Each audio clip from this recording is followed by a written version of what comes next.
the thing I love about this more than anything is Strategy's already done this playbook. And so people understand it, at least on Wall Street, they understand it. But what's really cool about what like Joe Lubin, all these guys are doing is they're about to teach the world how to use DeFi. And I think to me, the moment I saw that Joe Lubin was doing this, I was like, oh shit, finally, we're going to teach Wall Street about DeFi. You know what I mean? Like, it's hard to teach them about DeFi for them to really understand it. What's the best way to do it is saying, hey guys, give me billions of dollars. I'll go buy ETH and I'll go use Aave or I'll go use Morpho or whatever. And I'll just do it myself and I'll show you guys. And now every quarter, Joe Lubin's going to have to get on a call and he's going to have to report these earnings and they're going to have to report what they did, right? And how cool is that? Like, I've always loved that Coinbase is public because they've been able to promote crypto and you know, they've taught about stable coins and all the different assets, et cetera, and all the things they've done on their corporate earnings, but they don't do a lot in DeFi. So they've never really been able to like teach DeFi to Wall Street. And now all these companies can. So I think it's actually one of the most exciting things for me and why I've said, actually, I think DeFi Summer 2.0 is going to come out of these ETH Treasury companies.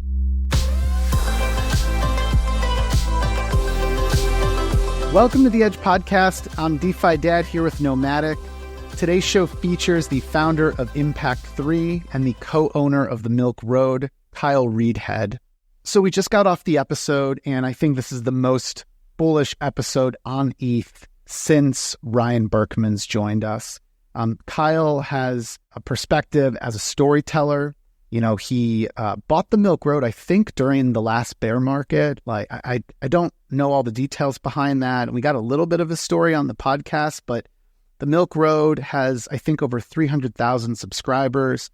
They cover all sorts of different crypto-related topics, but, you know, he is understanding like the nuts and bolts of all the different sorts of trends in the space. And one of them that we're going to focus on today related to Ether is the ETH Treasury stocks. So when you think about something like SharpLink or BTCS or Bitmine, we're going to talk about what goes into these MicroStrategy-like stocks, but that are focused on accumulating ETH, and how those stocks are unique because of the DeFi and staking aspect that is possible with Ether. Yeah, and it was actually one of Kyle's tweets that got me into SharpLink or SBET and kind of triggered me to write an article pretty early on about what was happening with Joe Lubin's SharpLink. We talk about how these differentiate amongst themselves. Like there's so many different competitors now in the space, like how he's looking at them and differentiating.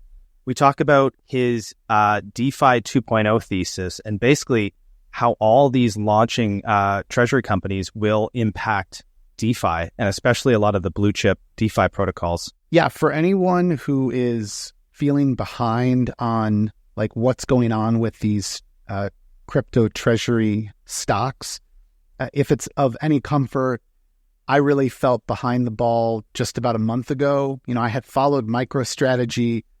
We had folks on the podcast from ETH Strategy. We tried to talk through like what was Saylor doing that, you know, was working. How can this be applied to an ETH treasury strategy? How can this be applied, honestly, to other crypto treasury strategies? And there's an article in the Edge newsletter that Nomadic wrote up. It's titled SBET, the most novel stock on the NASDAQ ? So that offers a lot of insight into like what makes something like SBET unique. But again, you can apply this to Bitmine, and there's the Ether machine, and there's BTCS. So if you're wanting to get caught up, if you feel like you've been behind the ball, like this is the episode for you. A lot of the questions we're asking are just, you know, genuine questions I think that I've struggled with at one point or another, and we're hoping that it is helpful. So before we get started, just a quick reminder, you can subscribe at the-edge.xyz. That's the best place to stay up to date on all of our new posts through the Edge newsletter, but also get real-time notifications for the Edge podcast. You can also subscribe directly to the Edge podcast through like Apple or Spotify or YouTube. If you go to our link tree, it's just edge_pod. But then otherwise, one final shout out to our sponsors. You know, thank you to the sponsors that make this show possible. All of the content that we make here through the newsletter and through the Edge podcast is always free. All you have to do on the newsletter is just submit an email So everything is ungated. And if you go to our show notes, you'll find all of the awesome sponsors we have, folks like REDSTONE, Maple Finance, and so forth. So check them out, click on the links and learn more. And we hope you enjoy the show. REDSTONE is building the Oracle backbone to unlock real-world finance on-chain and next-gen DeFi. With modular gas-efficient feeds across over 110 chains, trusted by 170 clients, supporting over 1,300 assets, from value-accruing stablecoins, liquid staking and restaking tokens, to treasuries, private credit, and commodity tokens, REDSTONE delivers accurate real-time data where it matters most. The biggest platforms and protocols in DeFi today choose REDSTONE oracles, such as Athena, Securitize, BlackRock Biddle, Pendle, Spark, and Maple Finance. If you're building the future of finance on-chain, you need REDSTONE's leading modular blockchain oracle layer. To learn more, go to redstone.finance, and thanks to REDSTONE for supporting us here at the Edge Podcast and Edge Newsletter. Maple Finance is one of my favorite products in DeFi.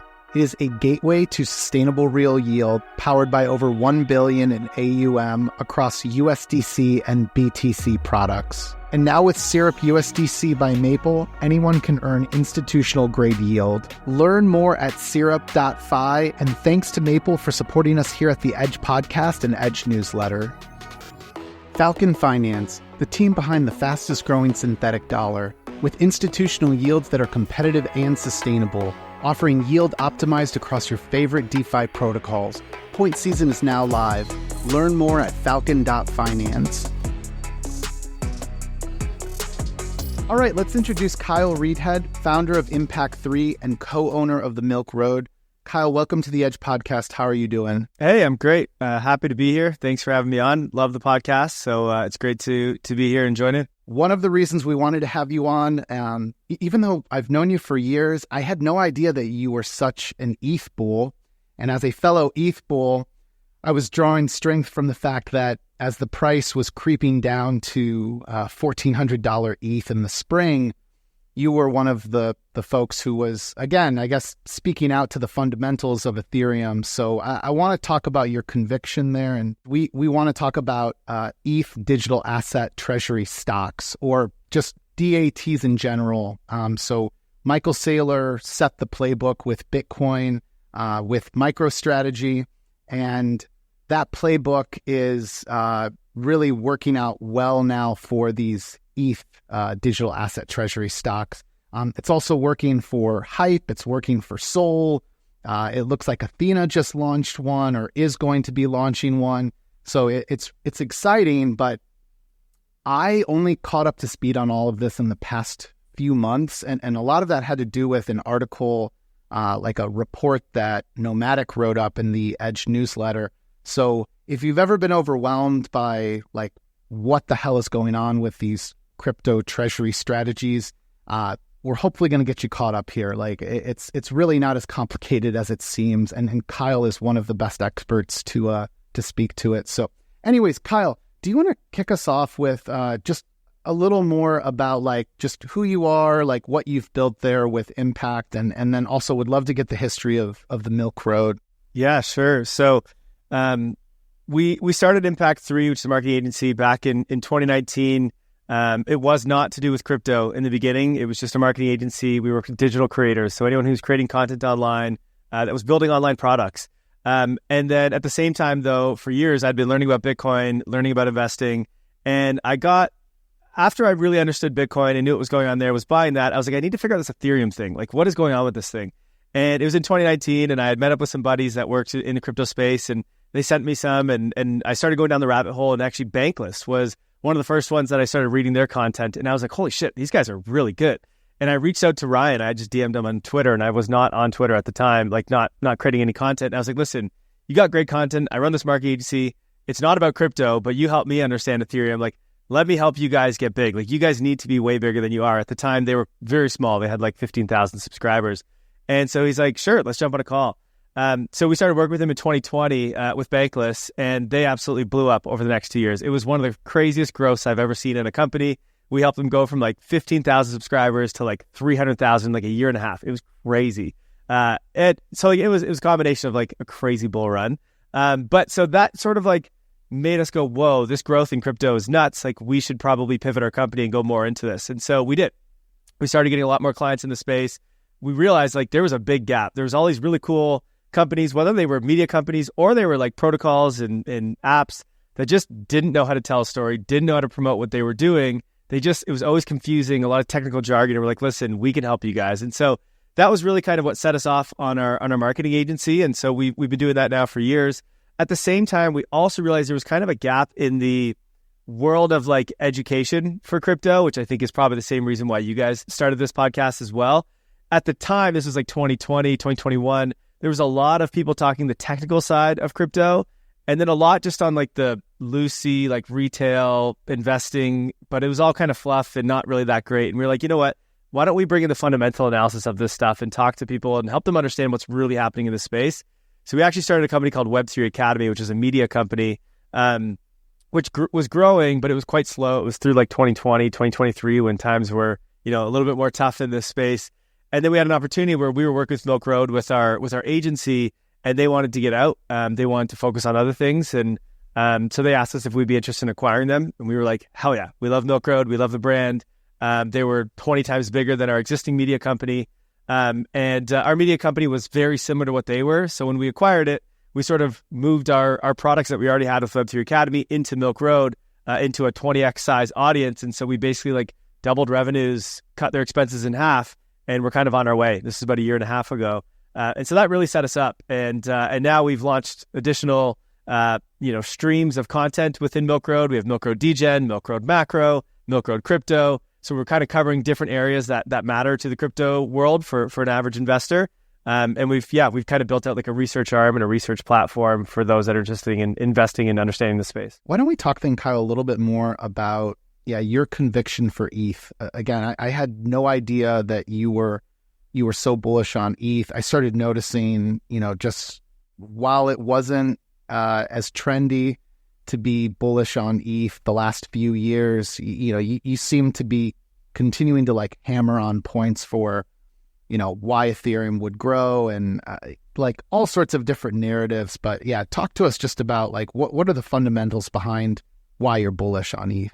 My team and myself have been big fans of Ethereum for a long time. We've been, digging deep into what they're building and trying to understand the, where blockchains are going and how not just people, but more institutions, how are they going to use crypto and how are they going to use blockchains? And I think from an early stage, we were very bullish on the L2 roadmap because we understood that institutions wanted to own their own block space, right? And we really saw that with Coinbase launching Base, and then you had OKX launching their L2, and you had Crypto.com, which used to be an L1, moving to an L2, and then you had Kraken launching Inc. And it was like, to us, it was so obvious that most of the big, let's say centralized apps or fintech companies, they're going to want to own their own block space and sort of build their own ecosystems like we've already seen.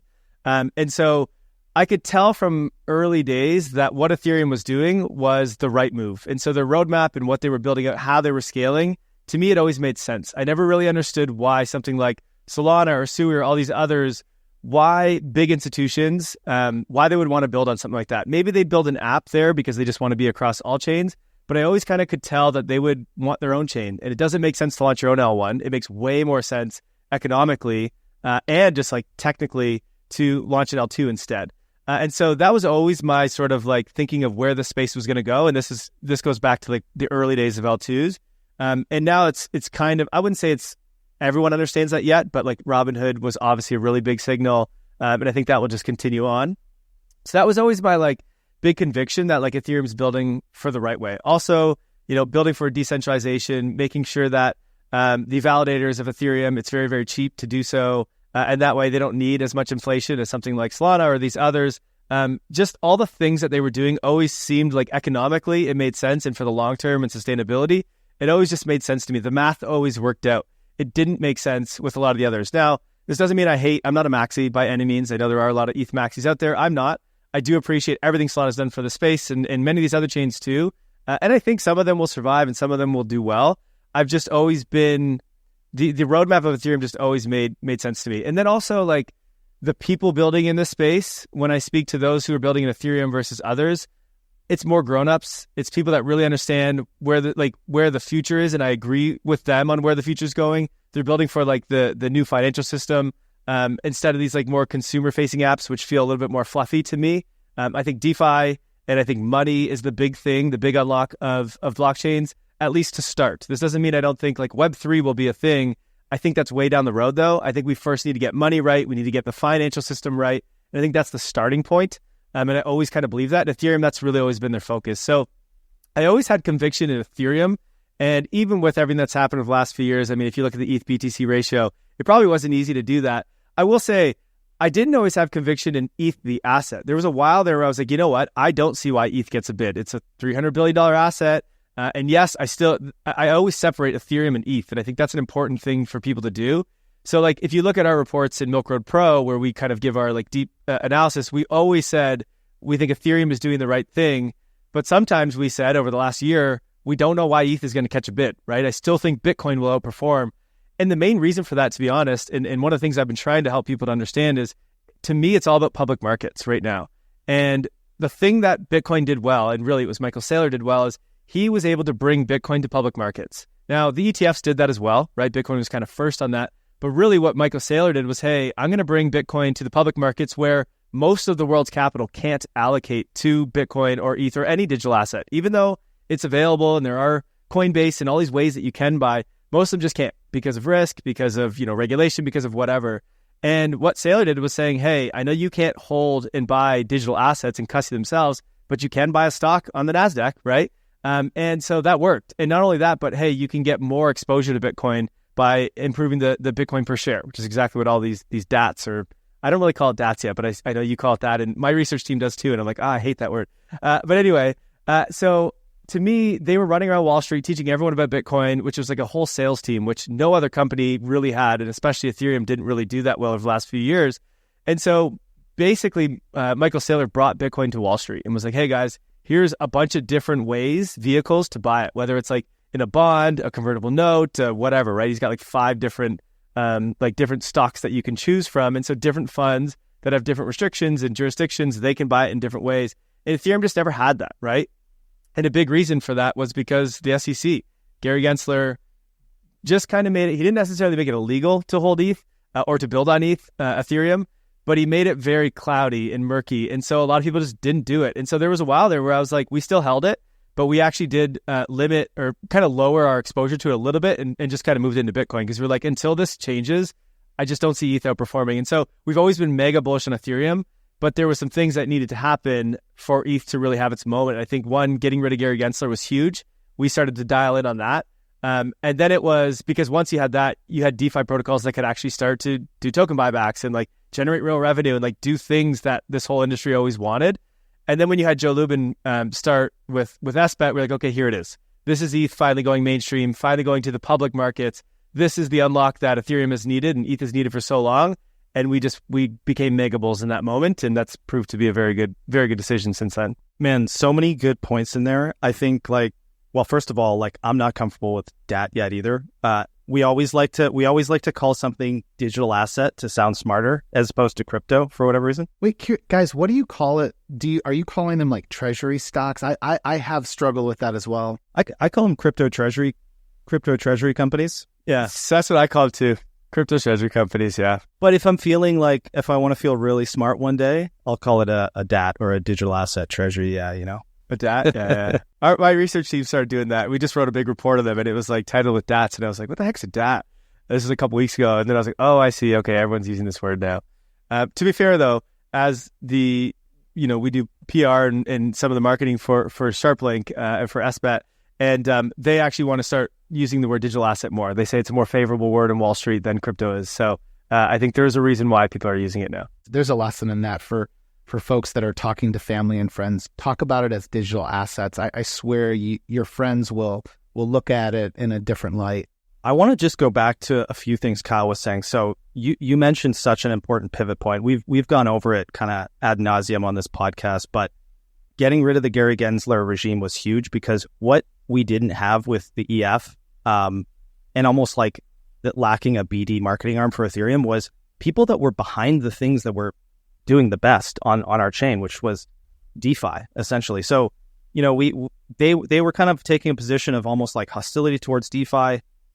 Massive sea change there as soon as that regime ended, and then we have the formation of Etherealize, and then now we have our own Michael Saylor actors in the Ethereum space just black holing ETH, which is just incredible and crazy to see. But I think you kind of already touched on like what is, a crypto treasury company, I think a bit there. I want to get right to something else. I've heard lots of other people talking about this on podcasts, but this view on mNAV and this debate whether it should trade at a premium, why it trades at a premium, how long they'll trade at a premium. It's a deep and heavy topic. Like, I know there's a ton of nuance to this, but would just love to fire that over to you, Kyle, and see how you're thinking through that. Right. Yeah, it is a very nuanced conversation. I think a very confusing one for many. I think first, just to back up, these digital asset treasury companies, they're buying whatever asset. In this instance, we're talking about ETH. So they're buying ETH, they're staking it, they're restaking it, they're putting it in DeFi, and then they're raising more capital and then buying more and buying more and buying more. And so really what the premium is, so the NAV is just how much net assets do they have under, that they're holding, right? And then the premium is what is the value of the company, the market cap, based off of that net asset value. And the reason they have a premium is because people are expecting them to have more ETH than they had, today, right? Tomorrow. And the more that the market expects them to get even more ETH, then they're going to just, that premium is going to go up, right? So Saylor, when he first launched MicroStrategy, I think for a couple months anyway, they were at like a 3x premium. I think they even made it close to a 4. It lasted for a few months. Now, a little bit of a different scenario over there because at that time, this was 2020, right? So there was no ETFs. There was no other way to get Bitcoin pretty much on public markets. There was no other Bitcoin treasury companies for, I don't know how long it took, but probably years. Today, the story's a little bit different with ETH, right? Obviously, SBET was first, and so they had a big premium to start things off. But now you have, I don't know, what is there, like 6, 7? There seems to be a new one like every single week. And so you have a bunch of them that are all kind of fighting with each other to raise capital. And then they're all going to use DeFi. They're all going to stake. They're all going to restake to sort of get more yield. So it really just depends on what the market thinks of these companies. I think the biggest will be able to hold the largest premium, right? So ones like SBET, maybe it's Bitmine. There's this new one, the Ether Machine. We still don't know kind of all the details around that, but obviously they came with a raise of 1.5 billion. And so I think these ones that show that they can consistently acquire new ETH in different and exciting ways, and do it in an efficient way, I think they're going to continue to hold a premium. At what point or what level? That I don't know, just because there hasn't been enough time, right? Like SBET's been around for 2 months or something, and so it sits at maybe 2.5 today. I'm not sure, at current prices, but I just think we don't know. The only thing we can compare it to is MicroStrategy and all the other Bitcoin ones, but ETH's a very different asset, right? Like Bitcoin doesn't allow you to stake and restake and use DeFi. If you look at what BTCS is doing, they're using a lot of DeFi. They're using Aave and they're kind of looping and they're finding more ways to get ETH. And so there's a chance that maybe ETH has a higher premium for longer than what the Bitcoin treasury companies do. But there's also a chance that maybe it's lower because there's more risk to these. So honestly, I don't know yet. And the way I've instructed our research team and our audience and our community and Milk Road Pro is if there's a low premium NAV, that's the time to buy. If it's at 3, I don't know. I don't know if it's going to stay up there. Obviously, it's better than holding ETH because they're going to keep getting more and more ETH per share. So it is a better play. But if it's already at a 3x premium, I kind of don't think it's going to hold that level. But we'll see where it averages out. We just need more time to figure out when that's what that's going to be.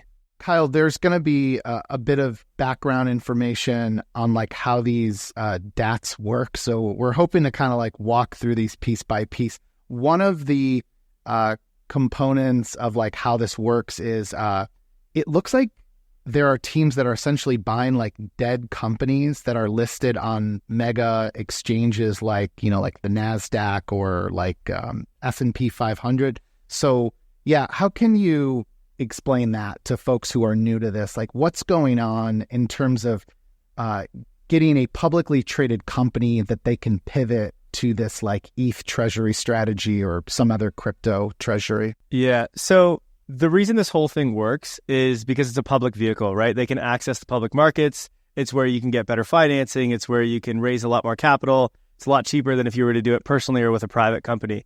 And so the play, what all these guys have sort of done is they buy, well, so there's kind of two things in the ETH world. They either buy an existing company that is either dying or some of them are actually not dying. They're actually okay companies. They just, want to pivot their strategy, or a lot of them have actually just been Bitcoin mining companies. So like, we're just going to let these Bitcoin miners run out. We'll keep collecting the rewards from Bitcoin, but once those machines die, we're just going to cancel that. Those are kind of gone, and then we'll buy ETH with it.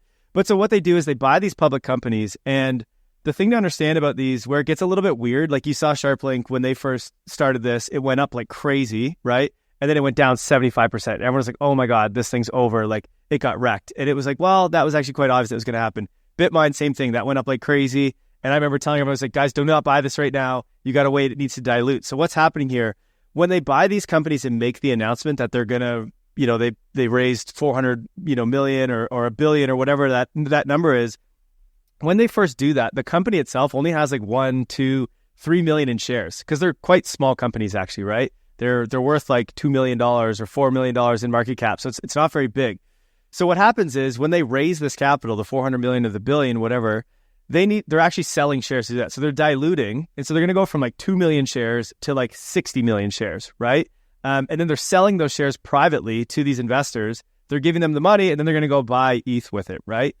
And so there's this weird moment when they announce what's happening. It looks like the market cap is only 2 million, but they're about to own 400 million, let's say, and everyone goes nuts and starts buying it, right?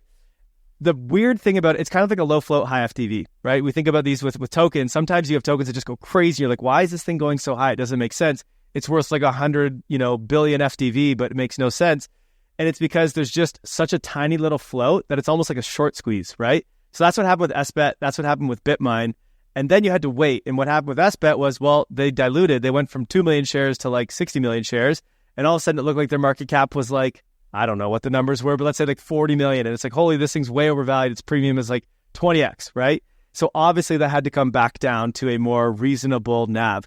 So that's why you got to be very careful about these when they first launch, because they have to do a very big dilution. Now, moving forward, once that big dilution's out of the way, they still continue to sell more shares and dilute, but it's at a much less percentage of the overall company. So it doesn't impact as much, because also they're diluting the shares, but they're buying the ETH right away. Whereas when they first launch, they have to like get approval through the SEC. They have to it takes a few weeks to like fully get that thing diluted and get it like kind of unlocked, let's call it. And so like, for example, Bitmine, last I looked into it, they haven't even fully unlocked, right? Like they raised over $1 billion and they haven't fully unlocked all those shares yet. And so I don't know what's going to happen there, but I think that's why the price hasn't moved as much as maybe people would have expected, because they keep raising and buying a bunch of ETH. But that's exactly what you saw with the best thing you can do is go look at SBET and look at their price chart. You can see it go all the way up. Then they diluted. It came back down. It kind of reached this fair value around like $9. That's when I was screaming, this is a hell of a buy, because it's like a 1.2 premium. And now they're sitting around like 2 or 3. But every week or not every week, but often they do dilute shares, but they're doing it because they're raising capital to buy more. Now, it's still a good thing because they're actually buying more ETH than the amount that they're raising, right? Because they can go and stake it. They can go loop it in Aave. They can also do convertible notes. So meaning this is like they'll dilute on a future time frame. So there's a lot of different complicated and complex ways they can do this. The key thing is, though, you just got to look at what is the actual market cap. And it takes a bit for the real market cap to play out. So you have to do some digging. There's not really any good websites to see it right now. I get asked every day, like, where can I see the true mNAV? And I'm like, it doesn't exist. We're trying to build it. But it's just, I don't know, it's very difficult because it changes like every single week, right? Like they're always voting to add more shares. And so it's a hard thing to keep an eye on. So it's something you got to be aware of. And you got to kind of do some digging. Generally, you got to look on their website and see what are the investor reports that they're putting out to see how many new shares they're distributing or diluting. And then what does that factor into the market cap? So it's a complicated world. And so that's where you just got to pay more attention. Kyle, I think you like just hit the nail on the head with one of the most important maybe takeaways if you're listening to this. It's something that DeFi Dad and I were going back and forth with. And you called out, it's kind of like in crypto when a token launches and it's a low circulating float, high FDV. And we're all aware of that stuff now. But I find the information is even maybe further obscured in TradFi, I think, what people are realizing. And an example of this is we were looking at one financial reporting site, like we were looking at Google, like typed, I think it was BMNR, Bitmine, into Google just to check how many, like the market cap. And then you went over to Yahoo and it was reporting something totally different. And then you really don't know what's going to happen looking forward unless you actually read some of these, like, terribly long and boring kind of reports that they put out. And it's delayed. It's not like in crypto where it's all on chain. You can see the FDV like today for whatever it is for the rest of eternity. We don't have that, right? And so it's like we got to wait for them to put their reports out and get to get approved by the SEC. So it's like it's very delayed and weird in this space. And then not only that, like you can't even assume like, okay, well, I know what happened with SBET or SharpLink, and I can play that out for these other ones. They're all structured differently. For instance, there's another one that we were looking at, DeFi.NIVE, and it's going to have more of like a slow drip dilution over a period of 6 months. And there's certain requirements in there for the current shareholders that they can only sell certain amounts, or they can only dilute at a certain speed over time too. So what I'm kind of getting at too is you even have to factor in, even if the community knows this stuff, what are they going to do? Because there's a human behavior element. Like, even if you have all this information, if you expect others just to blindly buy, maybe other people are blindly buying. You know what I mean? So it's really ridiculous. There's a lot of information asymmetry. A friend of mine is building a crypto treasury reporting site right now too. That looks I think I beautiful. talked to him so like 2 days ago. Yeah, you might have. But anyways, it's not ready for the plug yet. But we will be sharing it a lot when it's ready. It's a sick site. It's actually really helpful. This episode is brought to you by Mantle, pioneering a revolutionary new category called blockchain for banking by bridging TradFi and Web3 into one unified stack. With on-chain transactions, TradFi rail compatibility, and integrated DeFi features, Mantle is reshaping how financial services work. Their flagship app UR lets users hold fiat and crypto all in one Swiss-backed account, making real-world finance usable on-chain. To learn more, go to ur.app and follow Mantle_official on Twitter. Spark, one of the leading DeFi protocols, has had a year like no other, deploying $2 billion into RWAs with BlackRock's Biddle and other institutional giants, adding over $1 billion in TVL, and distributing over $9 billion across the DeFi ecosystem. Now, Spark are setting their sights on further global expansion and have introduced the Spark token, which is available on leading centralized exchanges. There's never been a better time to discover Spark, the on-chain capital allocator. Learn more at spark.fi. Kyle, another important part of like how these ETH treasury stocks or any crypto treasury stock works is how they raise money, like where that money comes from. One of them we'll talk about is actually from yield from staking ETH, which is very unique to like an ETH or basically anything but Bitcoin. But talk to us about like, I guess, the yield that can be used versus maybe a convertible bond versus what's referred to as ATM. It's always abbreviated ATM. What does that mean? How does it work? Where does the money come from? Yeah, so there's a few different ways they can raise capital. At the market is basically like raising for what the price of the stock is currently. This is what makes a premium very valuable. So when a company has a premium to NAV, it means they can raise a lot more capital. And so you actually, generally that's a good bet, which is why the biggest will continue to get bigger, I think, because the bigger their premium, the more they can raise, the more they can do this at the market. The other side of things they can do is like a convertible debt or a convertible note, which is basically like they can promise for a future conversion into the stock at a higher price or a higher time frame. So 6 months out or 10 months out or whatever, or at a different price. And that allows them to basically raise capital today, basically taking out debt or taking out a loan without having to dilute it today. And so that also helps them just get more capital. And different investors, different institutions, different funds want it in different ways. Then the other way they can do it, and this is kind of what differentiates, so Strategy has done that a bunch, right? So he's done those two things a ton. And then the other way they can do it, which is different from what Strategy can do, is actually just taking out loans on chain. Now, it's not as favorable, let's say, because you don't get as good prices on chain as you do in the financial market, the public markets. But what is interesting is like you can take the ETH that you bought. So let's say you do a convertible debt or an at the market, you buy, 100,000 ETH. You can then go put that into Aave, for example, or name your DeFi protocol, and you can get a loan in USDC, and then you can go buy more ETH with it, right? And then you can stake all that ETH. So the 100K ETH plus the amount that you just took a loan against, and it's a bit of leverage. But if you do a small amount of leverage, not an amount of leverage that's going to get you kind of, in trouble, then you can stake all that. And so now you can get from that, let's say you raised 100 million and bought ETH with it, whether that's from convertible notes or ATM, you can then go get even more ETH from that by using DeFi. And then you can get even more ETH from that by staking it or restaking it, right? So that's what I mean when I said loops earlier in the show, is there's just so much more you can do on Ethereum that you can't really do with Bitcoin. And so I think that's one reason why the premium might stay higher for ETH Treasury companies, because there's a lot more you can do with it. There's a lot more opportunity. And so it's quite exciting. The thing I love about this more than anything is Strategy's already done this playbook. And so people understand it, at least on Wall Street, they understand it. But what's really cool about what like Joe Lubin, all these guys are doing is they're about to teach the world how to use DeFi. And I think to me, the moment I saw that Joe Lubin was doing this, I was like, oh shit, finally, we're going to teach Wall Street about DeFi. You know what I mean? Like, it's hard to teach them about DeFi for them to really understand it.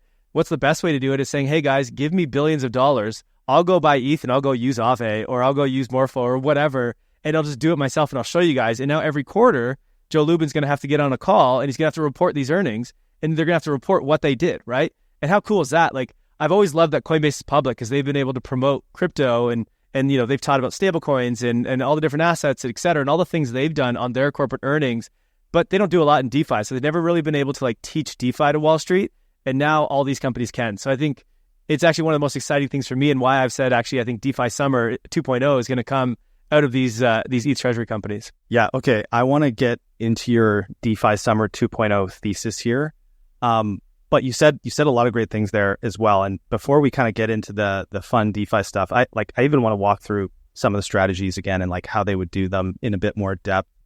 But I think your explanation there of like how they raise money, like I think you nailed everything. And then with the convertible bond side, so we saw with Saylor, he was attracting a lot of these like fixed income like outfits that maybe didn't want exposure to Bitcoin, but they wanted exposure to this like yield that's created through the volatility, right?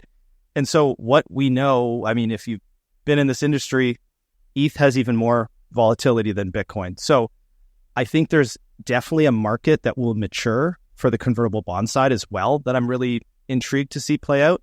And I think that convertible bond side can be less dilutive in certain situations.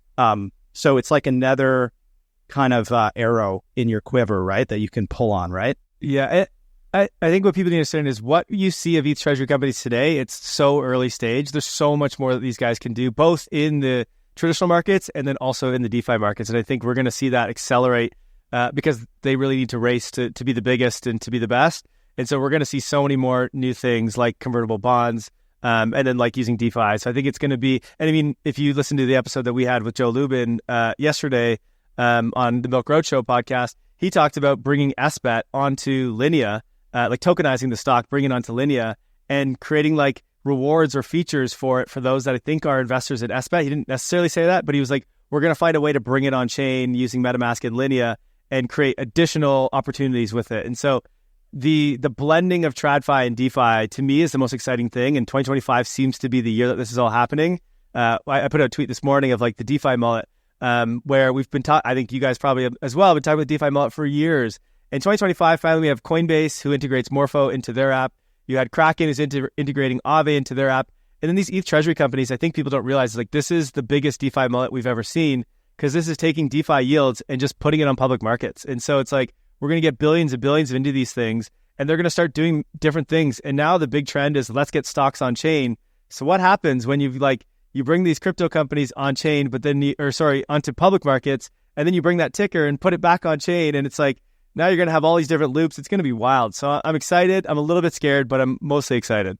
Yeah, I always thought that more money was going to come on chain through, like a crypto wallet, or that like there would just be better platforms for like big money, like institutional type investors. And that is one of the gateways to getting on chain. But yeah, I love that SharpLink has, I think it's on their cover photo for Twitter. It's like DeFi yield for public markets.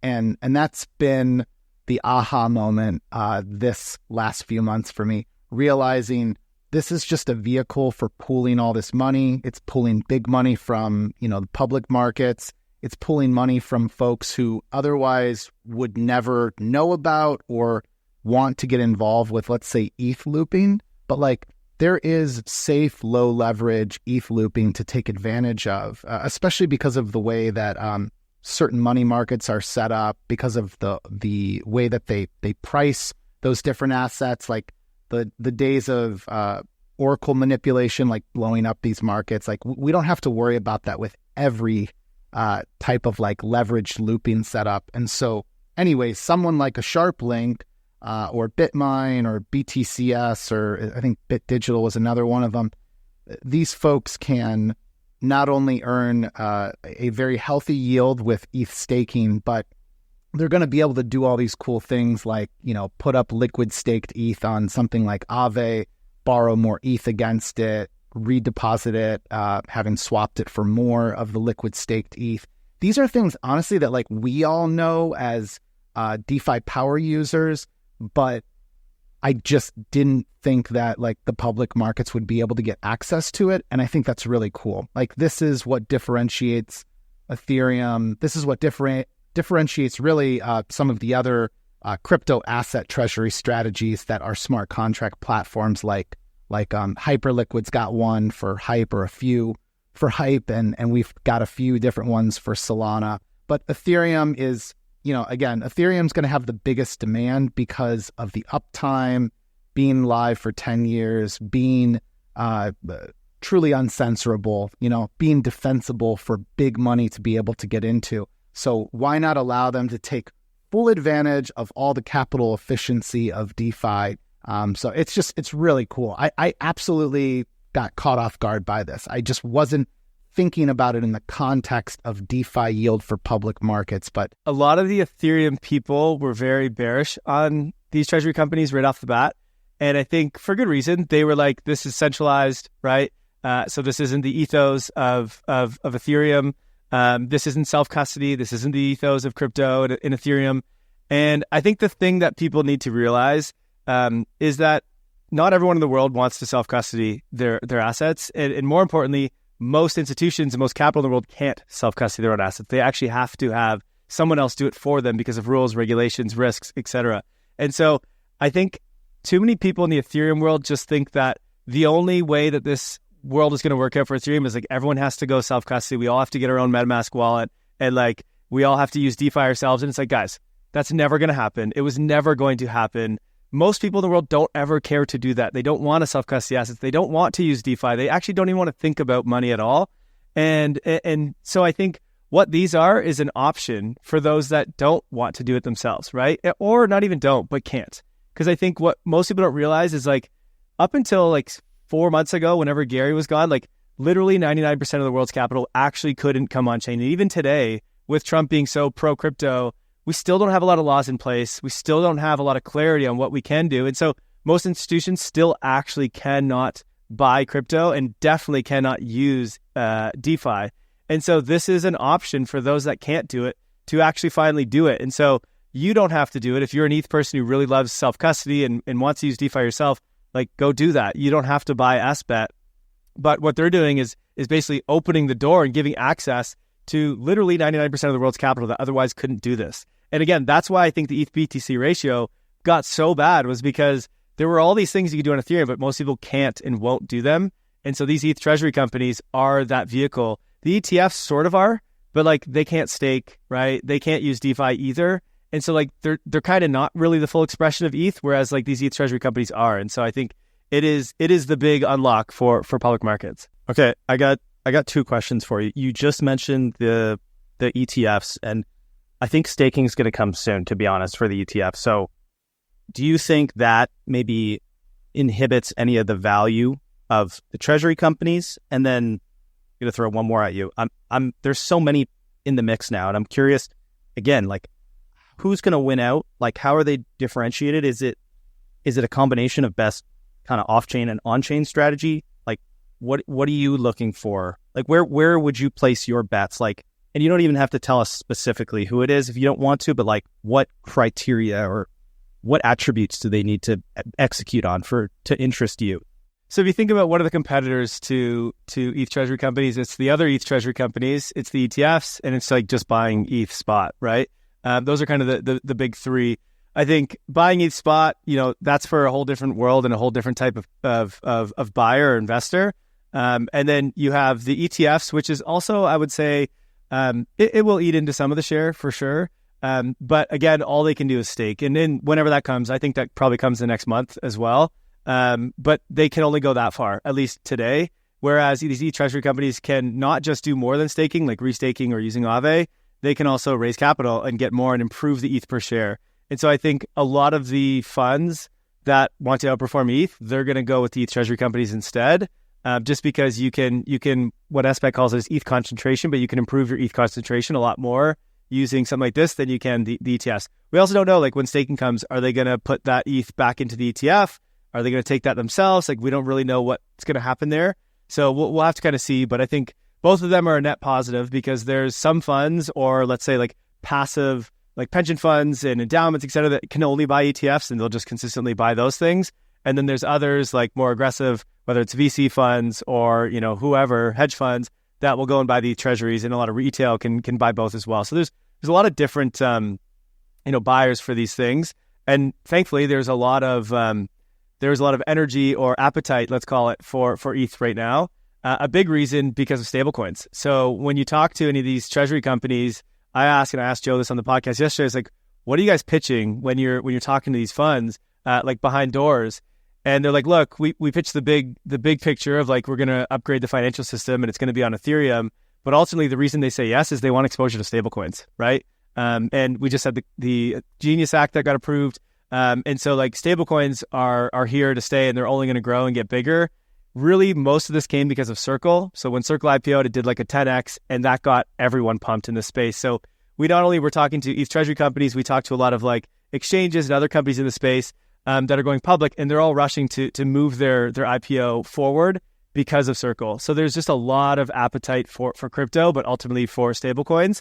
And ETH Treasury companies are being sold as like a proxy to get exposure to stablecoins. So there's a lot of appetite. But so let's say there's about 7 of these things today. We've listed off a bunch of them. I think the winners are going to be probably 2 different ways. One, the biggest will win, kind of like MicroStrategy, right? Like that thing's the biggest. It's been the biggest for a long time. And they continue to be able to raise the most. They continue to have the highest premium. So I think that will only continue. And whoever, we don't know necessarily who's going to win on the ETH side yet. It looks like it's probably between SBET, Bitmine, and maybe this Ether machine, although again, they haven't really kind of updated what they're doing just yet. But those are the 3 biggest today. BitDigital would be the other one that's like pretty close. And so one of those guys are going to run away with it. And I think they'll be the one that continues to have the biggest premium. Maybe there's like a niche in those that like are using DeFi and getting the most creative in like how they're getting more ETH per share. BTCS seems to be kind of the favorite on that today, although still pretty cheap in terms of their premium to NAV. But we'll see, because the big ones might also just do that as well. So, and then I guess there's a little bit of concern of like the more they use DeFi, the less exciting that is for TradFi, because it's just a little bit too risky for a lot of them. So I don't think they're going to be able to raise as much capital. At least that's what we've heard. So there's sort of some of the bigger ones are kind of easing their way into DeFi as to not spook TradFi and spook all that capital that they want to raise. The other one will be, right now, the 7 we're talking about are only in the US. So there's about to be a bunch more globally, where other jurisdictions like, let's say, India or, I don't know, Japan or the UK or Europe, that they can't access these vehicles. And so there's going to be a bigger one in each jurisdiction. And so I think there's some exciting stuff to come from that, because I can tell you, if there's this much appetite here in the US, there's definitely appetite in Europe. There's appetite, in other parts of the world too. And so just like we saw with the Bitcoin treasuries, like Metaplanet in Japan is crushing it, right? And that's because they can speak to their Japanese audience. They have kind of a different pool of capital that they can get from that MicroStrategy can't get from. And so I think we'll see one that's going to be big in India as well, and name your jurisdiction. And so I think that's all to come for Ethereum as well. So it's still, I try to tell people this is still very early days. I know it's crazy how much these guys have bought. Like, I don't know what the number is, but like billions in the last month. And I think it's only going to get bigger from here for the next little while anyway. Yeah, one website that's really helpful for tracking all of this is Strategic ETH Reserve.xyz. It feels like the DeFi pulse of like this cycle, and you can see they've they keep adding more and more to it each day, but they've been adding the recent purchases. So you can see like date by date. And like, I'm just reading off from July 22nd, SharpLink just announced 80,000 ETH purchased. Then we have BTC Digital, which bought 2,100. BTCS bought 22,000 ETH. Like, the numbers are pretty mind-blowing. I think what I'm wondering, though, is like, this is all great. Like, we've been bullish on ETH for a very long time. I mean, for me, it's been since 2017 was when I got into the space, and I was probably buying ETH starting around $300. So like, it feels good now, but I definitely was buying at the top of that cycle and, lived through like a terrible bear market after that, got to enjoy the next cycle, lived through a terrible bear market after that. I thought that the 2018 bear market was the worst, but the way that sentiment got so bad on ETH, especially as Solana was rallying and doing, really well. And again, like, you don't have to like, I don't need for other ecosystems to not do well for me to be happy for Ethereum. Like, I also hold Sol as well. And so as much as I have more conviction and I have definitely a larger position in ETH, I'm very excited for DeFi on other chains. But because Ethereum has been number one for so long, because it is the leading like trailblazer in the space for DeFi. I mean, DeFi was born on Ethereum, and it has the most amount of stable coins, the most amount of DeFi economic activity. However way you want to slice it, it tends to be the one that everyone is comparing to and trying to compete with.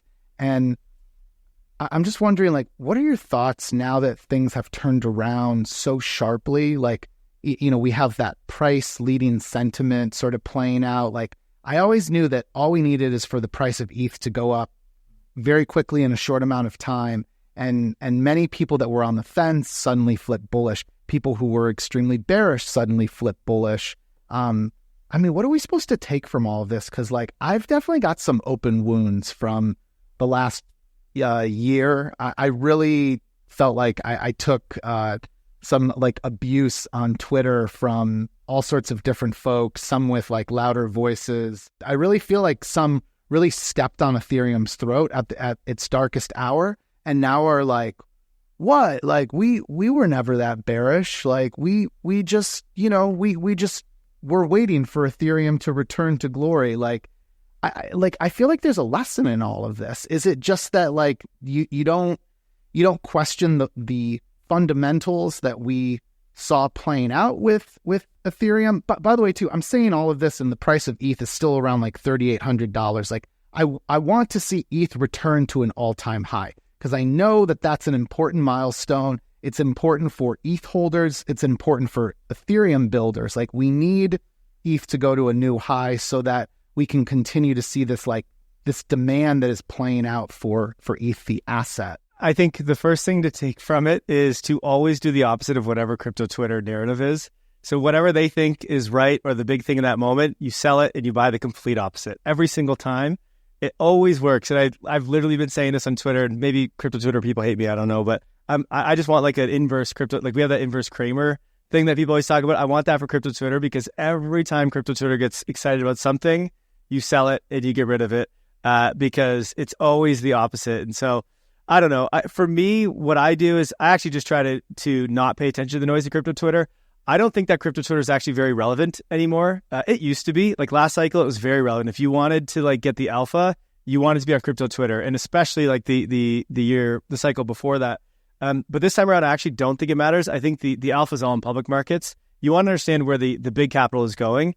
And that's honestly all I've been paying attention to, is like, where can the capital in public markets, where can that go? And if it can't access that asset, then I'm not bullish on that asset. And so like today, for many years it was Bitcoin. Now it's ETH, which is why ETH, we got that unlock with SBET and all these. And you've mentioned Hype and Sol, they have these as well. They're not getting as much adoption yet, but I think that they probably will. And then I think about like DeFi, right? Now there's no DeFi tokens other than I guess Athena now that have these treasury companies, but the fact that you have all these ETH DATs that are using DeFi, it means it's generating more revenue for these DeFi companies, and thus indirectly they then buy back their own tokens.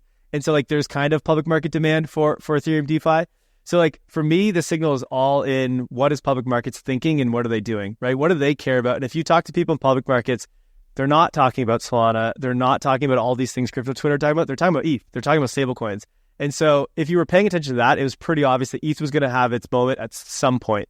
Now, I didn't know when that was. But the other thing was like if you looked in April when we had the tariffs, everyone was like, oh my God, the world is over and you need to get out of all crypto. And we doubled down and we told our audience, like, guys, this is the time. Now you need to buy and go all in. We bought Robinhood, we bought Coinbase, we bought ETH, we bought Sol, we bought a bunch of things. Like this is your like greatest trade you're going to get in a long while. And you look at any chart since April and it's just been up. And yet crypto Twitter was like, oh my God, everything is ending. So honestly, my thing is like, stay humble. I never try to bear post anything unless I think it's a scam. Then of course I'm going to be loud and I'm going to point that out. But like I don't try to shit on any ecosystem unless I just think they're like literally lying to everyone.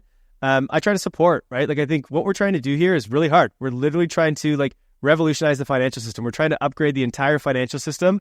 That is not freaking easy to do. And so like, why waste any time putting anyone down the space? Like let's just promote and like get excited and try to help and lift up everyone in the space rather than like fighting because your bags are down. I just think that that's so stupid. And it gets you caught off guard, which, man, how many people were caught off guard on ETH because they just like allowed the noise to get to them. So I just think it's like, get rid of that stuff, get rid of the noise and just look for signal in the places that it actually matters. And if you do that, I think you're much better off. There's one other number here I want to call out, and I'm not thinking that this number is going to remain as significant long-term, but short-term, one of the turnarounds in ETH in terms of demand, like if you want to measure like the demand for buying ETH, like why is the supply shrinking so quickly? When you go to the strategic ETH reserve.xyz, they have this purchase-to-issuance ratio. And so it's basically just looking at the ratio of how much ETH is being bought versus how much is being issued by the network daily. And I think it's somewhere around like 21 to 2,500 per day in terms of the amount of ETH. And like, meanwhile, just today, there's like 156,000 in Ether that has been bought then. So like the purchase to issuance ratio is like 65x.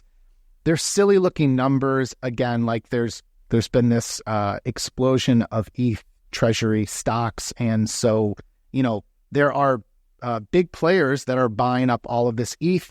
It's wonderful to see. If you're paying attention to this, I think there's an edge to that. Like, I think you have some edge over some folks in the public markets.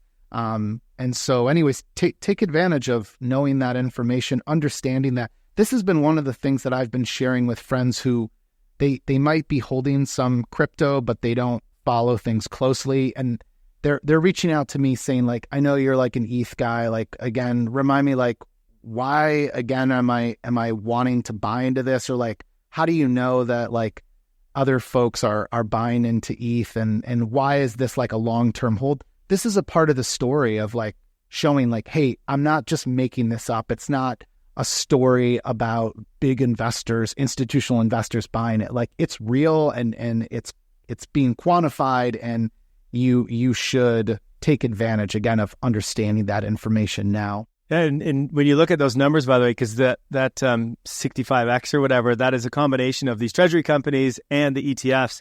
And the thing to remember that's exciting about ETH that isn't necessarily true about Bitcoin is like they're not just buying that ETH, but they're putting it into DeFi, right? And so it's being used as collateral, it's being locked in smart contracts, it's being staked, it's being restaked, and so like it's actually being put to use, which means it's a lot more sticky than something like Bitcoin that's just being bought and then held, right? And so you could also go on chain and look at like how much ETH is going into smart contracts. And I think that number is just going to go absolutely through the roof. One, because once ETFs can stake, like the staking rate's going to go up like crazy, right? And then two, again, you look at all these DATs, they're buying ETH and they're all going to put it into DeFi. And so I think DeFi TVL is going to go absolutely through the roof. And that is sticky TVL. That's not just like someone buying, waiting to sell tomorrow. That's people buying, especially these DATs, they're buying and probably never going to sell. ETFs, they'll sell at some point, but getting the yield on top of that means people are going to hold it for much longer, in my opinion. And so when you look at the TVL of DeFi, that's just going to skyrocket. I think that's, to me, the most exciting thing. Hey folks, I want to tell you about our sponsor, Gearbox, the protocol that reimagines on-chain lending. With Gearbox, you can access 10x credit across DeFi or lend for passive yields with single asset deposits and no impermanent loss. Users can access leverage to margin trade, stake, farm, and more. To learn more about Gearbox, go to gearbox.fi. Rumple Labs is revolutionizing DeFi. Rumple lets you turn points into profits by tokenizing rewards you can trade from top protocols like Pendle, Athena, Fluid, Symbiotic, and many others. No more waiting for airdrops or TGEs. DeFi's smartest investors are already using Rumple to unlock instant liquidity and maximize their yields. So join Rumple today and start spinning your points into gold. Learn more at rumple.xyz. Say hello to Puffer Unify. Puffer Finance is expanding beyond native liquid restaking, with new products such as Unify-based rollup and Unify Pre-Confirmations AVS. Unify is not just another L2. Unify is a based rollup, one that will solve L2 issues, such as slow withdrawals versus instant withdrawals with Puffer Unify. Puffer Unify is fast, capable of sub-second transactions. Unify also has boosted Puffer points, which means if you bridge assets, you earn boosted Puffer points and rewards from dApps on Unify. Puffer's core products mean a bright future for Ethereum. Learn more at puffer.fi. Kyle, we want to talk more about what you've referred to as like a DeFi 2.0 thesis, but I do want to let our audience know you should check out the Milk Road podcast. They just had on Joe Lubin, co-founder of Ethereum, founder of Consensus. I think he's chairman of SharpLink, if I'm saying that correctly. I used to work at Consensus, so just really happy for Joe. He has been really like the best person in the space, just continuing to like shovel money into supporting developers, building infrastructure with Ethereum, building applications. But I think SharpLink might be his biggest win in many years. And so anyways, what were some of the key takeaways from your most recent episode with Joe? I'm just curious, what did he have to say about ETH, SBET, DeFi, stablecoins? Yeah, I think so. First, the vision that guy has for Ethereum and for ETH the asset is probably unlike anyone else. And so, however big you think, he's thinking way bigger. And so I think everyone just needs to open their eyes into what Ethereum is doing. And what's really cool is he's literally walking around Wall Street, him and his team, teaching that vision to all the biggest money bags in the entire world, right? And so we've never had that previous to 2 months ago. And so if there's a moment where you need to understand that the game is completely changing, it is now, because not only is he doing that, but you have Tom Lee doing that. You have, the guys from Ether Machine who are also ex-Consensus people that are doing that. And so the way that they think about what's happening and the way that they're explaining kind of, let's take Coinbase's ad, for example, upgrading the financial system, they're literally going and saying that that's happening today. And they're not even saying this is a promise, this might happen. They're like, guys, Ethereum is here. It's already doing this. We're already upgrading the financial system. You either get on board or you're going to be left behind. And they're screaming that on Wall Street. And so when I left that podcast, Jay and I, who's the co-host, we're just holy crap. I didn't realize he was that strong-minded and thinking that big about this. And that's what he's going around and saying to Wall Street. That's incredible. And he's talking to sovereigns. He's talking to everyone, right? It's not just these little small crypto firms that are investing in here. It's literally everyone. So I think that was big. And then I just think his vision for these DATs are way bigger than people realize. It's not just that they're buying some ETH and that's it. He's wanting to do so much more. We sort of touched on it, bringing it on chain, integrating it in with what's going on with DeFi, what's going on with Linea. They're doing a TGE. So we kind of just talked about a little bit about the bigger vision of what's possible with this. And he sees this as a way to educate the rest of the world. And he really is going full on into that. And then the last thing I would say is you hear a lot in the crypto space about network effects. But I don't think people really rationalize what that actually means or what that actually is. And so network effects is the more that people come into a network, the more valuable that network gets. And when you have people like Joe Lubin, who has the company Consensus and now the company SBET. So Consensus is a company that helps build things so that people can use Ethereum. SBET is now a company that basically raises capital to buy ETH and then use it on behalf of other people, right? And so he's kind of got this flywheel of like, hey, we're going to make Ethereum more usable, and then we're going to buy more ETH and we're going to use it. And then we're going to make Ethereum more usable. And he's like, it's just, he's continuing to go. And it's like, that is a network effect. And now you have so many companies doing that. Coinbase is doing that for Ethereum, right? Bitmine is now doing that for Ethereum. BTCS, it's like, there's so many public, Robinhood is now doing that for Ethereum. It's like, you realize there's so many really big, smart, well-capitalized companies and people around the world that are all focusing on pushing Ethereum and ETH forward. And that to me is the most bullish thing you could ever think of. And that really is network effects, like seeing it in real life. So I'd recommend everyone listen to that, because Joe he actually, he's a very genuine guy, like very nice, but also like, man, is he ever bullish on this space and on like what's possible here. So it was pretty cool. Kyle, switching gears here just a bit, something that I've been thinking about a lot with these treasury companies is we've got mNAV, but I personally have started to think a bit more traditionally about some of these companies that generate income and think about price to earnings. I'm curious if you think, and this could just be something I'm injecting into, this conversation or this space, but do you think mNAV could at all be looked at more traditionally, like price to earnings, with some of these, treasury codes that generate a lot of revenue?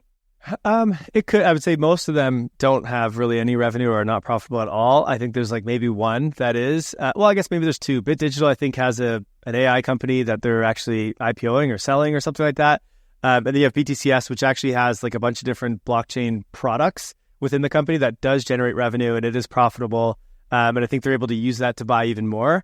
And I think that's actually really cool and actually really exciting. I think BTCS hasn't got enough credit for what they're doing. It's funny, they've actually been a public company buying ETH for many years, and they just never really did this strategy or never were loud about it. And so finally, once Joe Lubin kind of launched, they're like, oh shit, we should probably do that too. And so what's cool is they actually have the ability to raise capital all the same ways we talked about at the beginning of the show, ATM, convertible notes, like, etc. They have the DeFi capabilities, using Aave, they already are.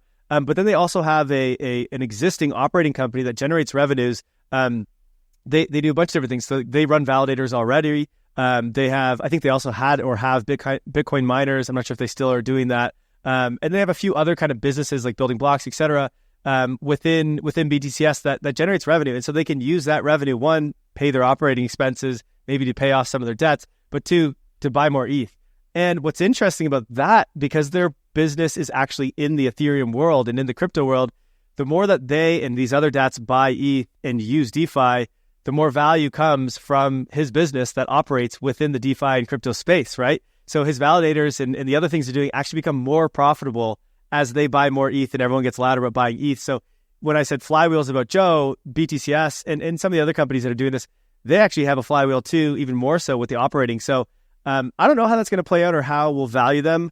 Their operating like revenue is nowhere near like the value of what that company is. So like I don't think it's going to be a price to earnings ratio on that side. I think it'll always be around mNAV. But that just ends up supporting them to be able to buy more. And so they might get a bigger premium as a result of that. So to your point, I just saw a clip of Charles Allen. I think he's the CEO of BTCS. And I personally don't own BTCS yet, but I probably should, because I think he might be one of the better operators in the space. But basically posted this clip where he's like, look, he mapped out how they can generate 6 to 10%, like very low overhead revenue from their business. You called it out, the validating, the block building. And then he posted today too on Twitter. He was like, I'm lending on Aave and I'm getting 15% APY just on my ETH that I'm lending on Aave. And like, I don't think it's going to stay that high, but it's partly that high due to the demand for ETH right now. Like everybody wants ETH. Therefore, if you lend it, you're going to get paid a premium now again. Like that hasn't happened for a while. So anyways, back to his point about 6 to 10% revenue, like I can almost call some of that like earnings. So say it's 6% earnings, like that starts to look like, again, a PE ratio to me. And like if you say it was $100 million company and you're generating 6% earnings, that's $6 million. You got like this 16 P to E ratio. And if you look at the NASDAQ, the average is around like 20 to 30, I bet, something like that. So I don't know, like I think it's interesting, like just thinking about this, but yeah, anyways. Full disclosure, I do own some BTCS, and obviously I own some SBET as well. So I just want to make sure that my disclosures are out there too. Yeah, we both own SBET right now, but yeah, we've been talking quite a bit about BTCS and honestly talking a lot about BitMine as well. There's such an incredible marketing machine behind just Tom Lee. Like, he is like just an unbelievable sort of communicator, and like his influence on the space has clearly been felt. The interview he did where he talked about this like chat GPT moment with stable coins, like that was just like such brilliant framing. And yeah, man, that guy's got the ear of like retail, but also like Wall Street. It's amazing, like to have all of these people working on behalf of like Ethereum, you know, working to basically race one another to buy up as much ETH as possible. Like, it's a dream scenario. I did not foresee this coming many months ago, but if I had, I probably would have bought more ETH than I already was buying. Is that even possible? And I mean, Peter Thiel bought 9% of was a BitMine, I think, as well. So like, look, you're getting the biggest and the best in the whole space. Yeah, Ark just did too. Yeah, Kathy Wood and them just disclosed that I think they sold maybe some like Robinhood or Coinbase, but like we're also very bullish on Robinhood and Coinbase. So, I mean, it's just been a storm of like great news, and we were overdue for it. But I really was starting to wonder like when does sentiment turn for ETH? Like it felt like people who had long been bullish on it too were either publicly expressing how upset they were about the way the price was going, or at least we're seeing it behind closed doors. But it seems like people are in a much more optimistic place now, as they should be, because I think I don't know, what is it, like a 15% move or maybe 20% move takes ETH to a new high soon. So like, yeah, hopefully it happens very, very soon. So Kyle, I think we've mentioned your DeFi 2.0 thesis a bunch of times, but I don't know if we've actually given you the opportunity to tell us. So would love to hear it. Yeah, sure. So, you know, for the last, I would say almost a year, let's say maybe 6 months to a year, our team has gotten really bullish on Ethereum DeFi, mainly because it's just like the only profitable, you know, products or use cases or protocols like in the entire space. And so, you know, we've been saying for a while, like, look, you need to pay, and I know there's a revenue meta now. This is not a meta. We've been saying this for a very long time, that businesses need fucking profit. That's just obvious. And so we're like, guys, like, stop paying attention to all the noise out there. But like, look, there's actually companies generating like hundreds of millions of dollars a year and like, you know, tens of millions of dollars of profit annualized. And they either are buying back their own tokens or are soon going to be able to, especially with Gary Gensler stepping away. And so we've been yelling for, I don't know, 6, 9, maybe 12 months all about this. That's worked out very well over basically 2025 since Gary Gensler stepped down. Sky, Aave, these are two ones that we've been like very, very, very bullish on because, again, they're generating tens of millions of dollars a month. And now both of them are actually buying back their own token. And so if you look at, you know, how they've performed since, I think it's February, basically when Gary Gensler stepped down, it's been unreal. And so we were sort of pushing that idea of like, look, DeFi Renaissance, you know, it kind of got some noise on crypto Twitter for a little bit there, but it was kind of held back because ETH wasn't really going anywhere. And so a lot of these, they need ETH to go up for the revenues to go up. And when SBET came, we were like, okay, maybe this is actually the catalyst for it, because now you have a vehicle that's buying, you know, billions of dollars of ETH every single week, and there's multiple of them. And their mandate is literally to try and generate yield on that ETH, right? And so where do they generate yield on that ETH? Well, it's in DeFi.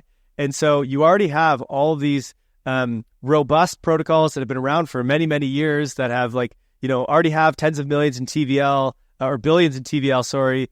And so institutions at the size of like SBET and BitMine and all these others, they actually can feel comfortable putting their ETH inside of those protocols. On Solana, on Hyperliquid, for sure, like you don't have that. There's no way that you're going to have a public company, you know, using some of the DeFi protocols that exist on there, because they're just like on Hyperliquid, it's been around for like a couple months, right? So like that, imagine trying to sell that to the institutional side. Like sure, some will do it that can take that kind of risk, but most can't. But Ethereum, these things have been around for years, and they're doing incredible things. And so I think the TVL, as I mentioned earlier, on DeFi is going to go up massively, right? Whether that's in Lido because they want to stake, whether that's in Aave, which we're already seeing. I've talked to a few of these, and a lot of them are actually looking to make deals and discussing with some of these DeFi protocols, right? And whether that's through restaking or through lending or borrowing, et cetera. And so I think we're going to see the TVL of these companies go up massively. And still, a lot of the DeFi protocols don't do token buybacks yet, but I think that that's coming in mass, especially as the clarity and the market structure bill and all that go through, because they feel like they're allowed to, and they're not going to go to jail to do this. And so I think you're kind of getting this like inflection point of a bunch of things coming together, which is like, we already have DeFi use without these ETH Treasury companies. Now you're about to get billions every single week going into DeFi. So these things are printing money right now, and that's just sitting there. Many of them are about to or already are buying back their own token. And that is just demand that you don't get in the crypto space, really. Usually it's the opposite. You actually have just like constant selling in most of the tokens in crypto. But on DeFi tokens, anyway, at least the good ones making revenue, instead of selling, especially the ones that have been around for a while, like the names I just listed off, all their tokens are diluted. They don't have a difference between their market cap and their FDV for the most part. So there's no VC selling. There's no incentives left. They're kind of, all that's gone because they've been around for like 7 years. And so you have basically no selling. These guys have market caps of like $1 billion, $2 billion, $3 billion. So it's quite low. And you have, millions to billions of capital being put in them over the next few months here with these DATs, and just like the growth of ETH. And so I think these ETH DeFi companies need to be completely repriced. And now, look, that thesis has already played out over the last few months. So I wouldn't say there's like a ton more. There's still a lot of juice to squeeze, but Aave was like $100 like a couple months ago. Sky was at $850, and we were screaming on that day. I put out this huge thread. I was like, holy, this is the greatest opportunity I've ever seen. And it sits at over 2,000 today. And so they've already had a big move, but I think that move is actually just getting started. The only thing it doesn't have today is like the ability for public companies to buy those tokens, right? They're not available in public markets yet, but there is a few things. Like we just saw Athena, they just had their treasury company launch. And so there's now a way for public market capital to get into one of these DeFi tokens. And then I think you're going to have the next kind of big thing that comes is like the indexes. So like the Coin 50, you have Bullish or CoinDesk. They have like CoinDesk 10, CoinDesk 20, CoinDesk 50. Those are becoming more accessible on like the larger public markets, which means institutions don't have to just buy like ETH or SOL or the ETFs. They can just buy like an index and get exposure to all of crypto. And a lot of what those are made up of is like the top L1 tokens and then ETH DeFi, because they're sort of the bigger market caps in the space. And so I think we're soon this year going to have a lot of public market access into these tokens. Plus, they're going to have their revenues go up like crazy as ETH goes up and the TVL and DeFi goes up. So I just think there's a monsoon of capital that's coming into this. And I think the first place that will go is probably an ETH DeFi, because it's the only thing kind of grown up enough for public markets today. And so I just think there's a lot of room left for those. And so that's really excited me. This might be a good way for us to start to wrap up. I mean, I just want to sit here and talk about how exciting all of this is. And we've been mostly talking about the ETH Treasury stocks, but again, there's exciting developments with Hype, there's Sol, there's the Athena one you just mentioned. I think one of the things that Nomadic and I have been talking about behind closed doors is just, hey, where does this end though? Eventually this probably, continues to grow to a point where we say it's clearly a bubble. I mean, this is very typical for the crypto space. We tend to find really good ideas and then over-index on them until the bubble pops. So I do think there's a long-term approach here that will stay with us. I do think that it makes sense for public markets to be buying into crypto asset exposure and to have exposure to these DeFi yields. And so, yeah, all of this I think is here to stay. But what are some of the risks maybe to consider, or do you foresee there being something that folks should be on the lookout for? When does that top hit? Or is that further out? I have been a little frustrated with the fact that anytime I feel like ETH is starting to look good in the markets, you have people screaming well, what's the beta to ETH? What do I buy now that ETH is going up? There's always been that actually with Bitcoin, but Bitcoin is so enormous now as an asset that I do think a lot of folks have finally, had a moment where they've realized, hey, Bitcoin is Bitcoin. And for me to try to have beta exposure, it works with something like a MicroStrategy, but they see the distinction. So I do want to call out, like, ETH, the asset, is pristine as collateral, as this digital oil to be used in DeFi and on Ethereum. We've called out like these more volatile plays now with ETH Treasury stocks. But like, again, where does some reality hit, like where folks have gone, way too hard into this trade and maybe things blow up? So crypto loves to do this. It's not even crypto, actually. Financial markets in general loves to do this, right? Whenever there is a new innovation or we open up access to some new sort of financial asset, TradFi comes in. It's not even crypto, actually. Like, it's always TradFi comes in and they blow up because they get too greedy. They find all these new ways to lever it up and create derivatives, and they end up screwing something up, right? Crypto never actually has any issues. Like, even last cycle with everything that blew up, that was centralized companies. That was TradFi blowing up, not crypto blowing up. DeFi never had any issues. So one thing to keep in mind, I think we're actually still very early days in this. I think there's still a lot of ETH ones to go globally, which means there's still a lot of demand left on this. I think there's going to be a bunch more crypto ones. I don't necessarily think that that's the greatest idea. But I think we're going to start to see not just other L1s like Hyperliquid and Solana. We're going to start to see other like app tokens as well, like with Athena and more.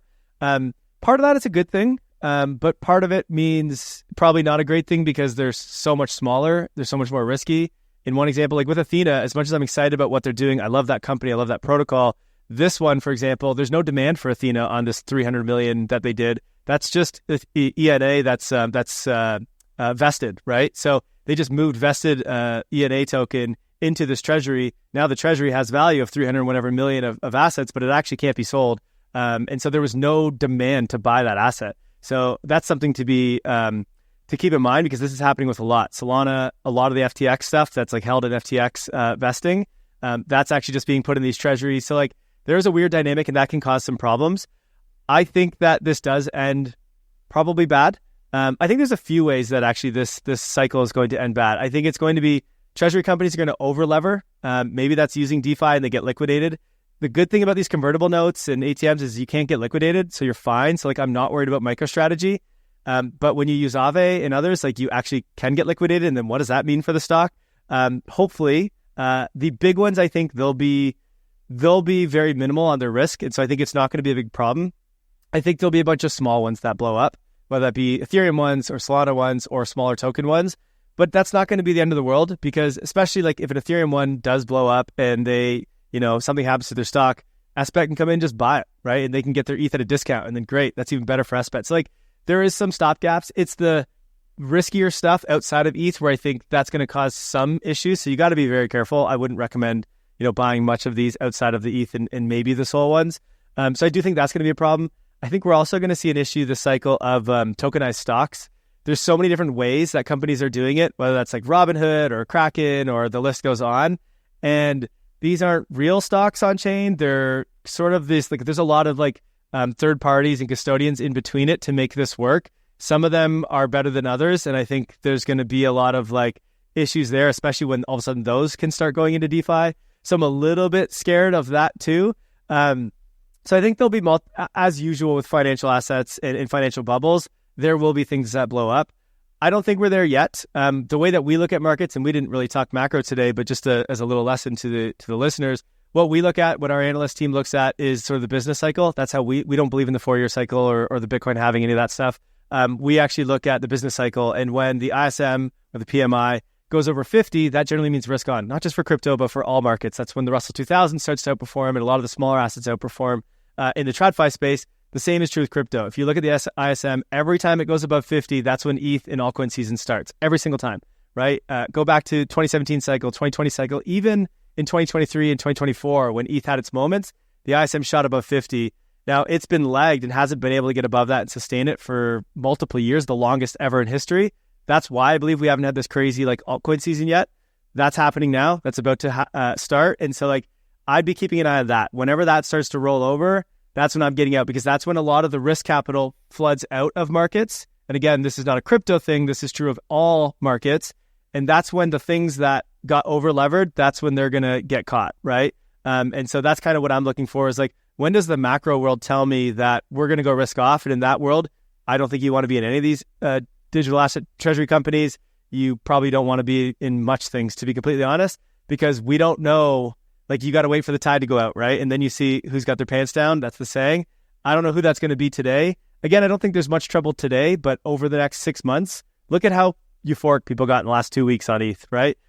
That's only going to get worse. We've seen it so many times. And so like at some point, things are going to get out of hand. I don't think we're there yet. And I think there's still probably still a while to go before we get there. I still worry, like there's been Bitcoin mining companies, I believe, that have lost private keys before. So I worry about custody too. Like I know Galaxy and some of these other players are handing a lot of the custody for these players. But look, if you're firing into Aave and playing around in DeFi, who's custodying it? Like where are the funds? Who's managing these moves? Like those are things that also kind of keep me up a bit. Like, well, they don't really keep me up at night, let's be honest, but you know what I mean? Like it's like a back of my mind worry, because you can't just come into DeFi and think it's absolutely easy. Like if you're a new entrant, and I don't think Joe Lubin is at all, and I don't think this Charles Allen is, because he's been doing this for a while. But again, yeah, I just don't know who's managing this stuff. But this is more to why there's a premium with these different stocks. Trust. Because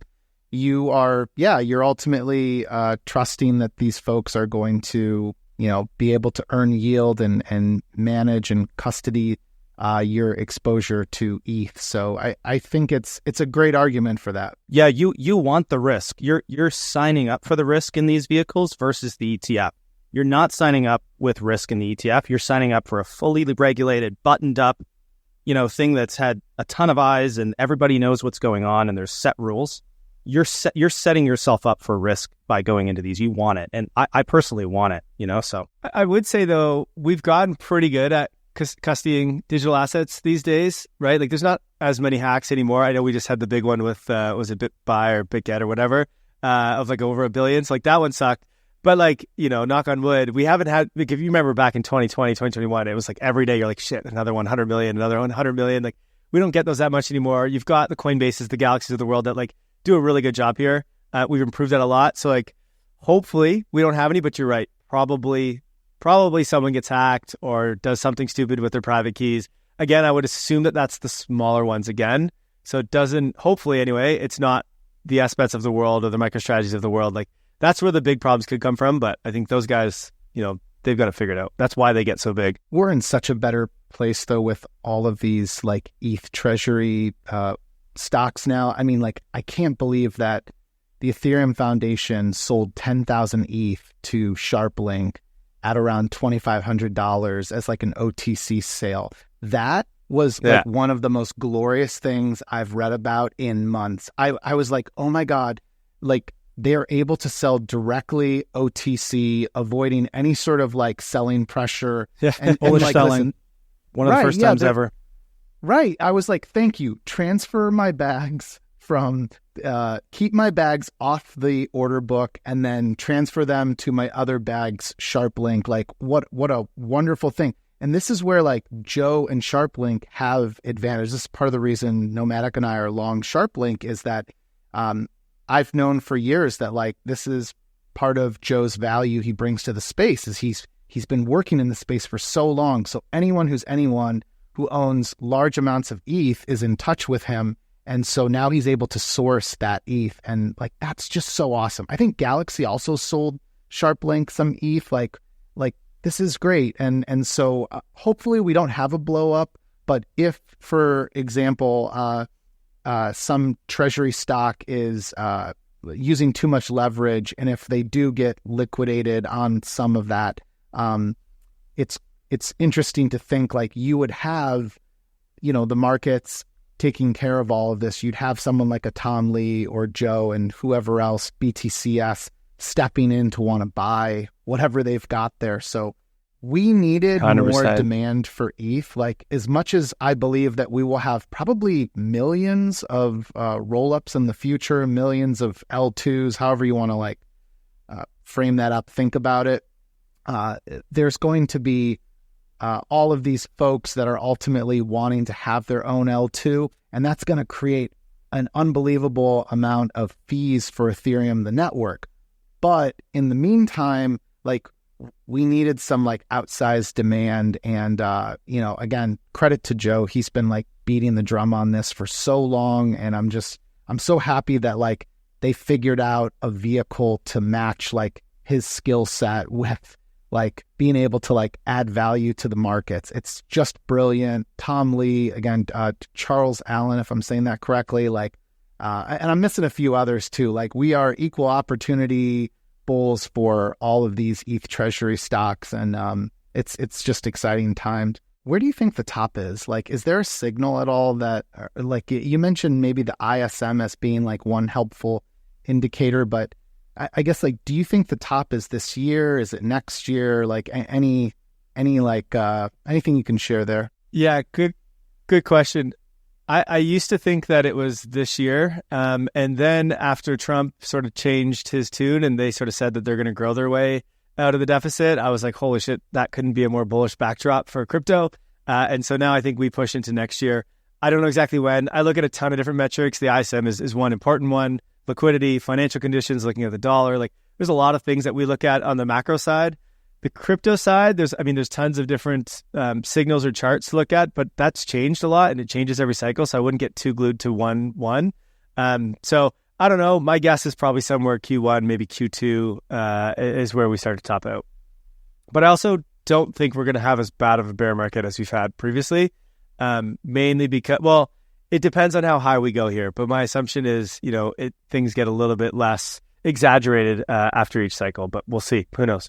Guys, I think this is a good place for us to start to wrap up. So first, I want to remind our listeners, go to milkroad.com. It's a great place to subscribe and start taking advantage of all the information that Kyle shared here. Like it's just, there's multiple different subscriptions there to take advantage of. And, thankfully they're ETH bulls as well.